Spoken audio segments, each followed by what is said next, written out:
সারা দেশে যখন তীব্র গ্যাস সংকট, ঠিক সেই সময়ে কিশোরগঞ্জের কটিয়াদীতে প্রায় 1 মাস ধরে মূল সঞ্চালন লাইন থেকে অনবরত গ্যাস বের হচ্ছে। ব্রহ্মপুত্র নদের তলদেশে এই লাইনের লিকেজের কারণে পানিতে বুদবুদ উঠছে, বাতাসে ছড়িয়ে পড়েছে তীব্র গন্ধ। এলাকার লোকজন আরও জানান, পাইপ থেকে গ্যাস চুরি করতে গিয়েই মূলত এই দুর্ঘটনা। যদিও তিতাস কর্তৃপক্ষ এই অভিযোগ স্বীকার করেনি। সালেক হোসেন রনির তথ্য এবং ছবিতে প্রতিবেদন। নদের পানিতে উঠছে অসংখ্য বুদবুদ, বাতাসে ছড়িয়ে পড়েছে তীব্র গন্ধ। চোখের সামনে অপচয় হচ্ছে জাতীয় সম্পদ।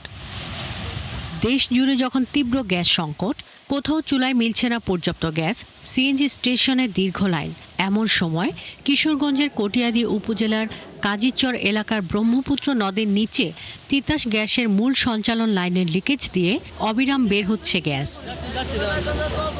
এলাকাবাসীরা জানান, প্রায় 1 মাস ধরেই একই স্থান থেকে গ্যাস বের হওয়ায় আতঙ্কে রয়েছেন তারা। তাদের অভিযোগ, নদীর নিচে এই পাইপলাইন থেকে একটি চুন কারখানায় অবৈধ গ্যাস সংযোগ নেওয়ার চেষ্টা করার সময় এই লিকেজ তৈরি হয়। এই ফ্যাক্টরি যারা করবে উনি একজন জিজ্ঞেস করতেছি, আচ্ছা ভাই ওনাদের আপনাদের প্ল্যানটা কি? পরে বলে যে ভাই আমাদের প্ল্যান তো জানি না, তবে আমি শুনছি বাইরে ভাই ওই জায়গা থেকে গ্যাস নিবে। কাজ করতেছে, গ্যাস বাড়িতেছে 1 মাস ধরে। এটা এই পানি হওয়ার পরে খুঁজ হয়েছে, আর আগে খুঁজ হয়েছে না।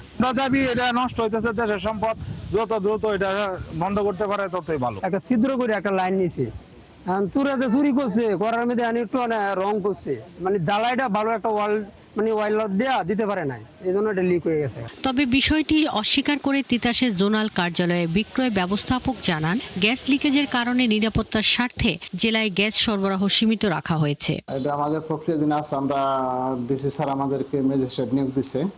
আমরা লিকেজটা যেহেতু একটু জরুরি ইস্যু, এটা আমরা শেষ করে আমরা বাকি উচ্ছেদ অভিযানে যাবো ইনশাআল্লাহ, আশা করি। আর ভালুকা ডিভিশনের অপারেশন ব্যবস্থাপক জানান, কিভাবে পাইপলাইনের ছিদ্র হলো সেটি তদন্ত করা হচ্ছে। তীব্র স্রোত, পানির চাপ ও মাটি ধসে পড়ায় মেরামত কাজে বিঘ্ন হচ্ছে। এই কাজটা আসলে একটু জটিলতা ধারণ করছে, তবে আমরা চেষ্টা করছি, আমাদের চেষ্টা করে ত্রুটি নাই, আশা করছি খুব তাড়াতাড়ি আমরা মেরামত করতে পারবো। এলাকার মানুষের দাবি, শুধু লিকেজ বন্ধ নয়, এর কারণ উদ্ঘাটন করে জড়িতদের বিরুদ্ধে কঠোর ব্যবস্থা নেওয়া দরকার। শাকিলা শম্পা, ৭১।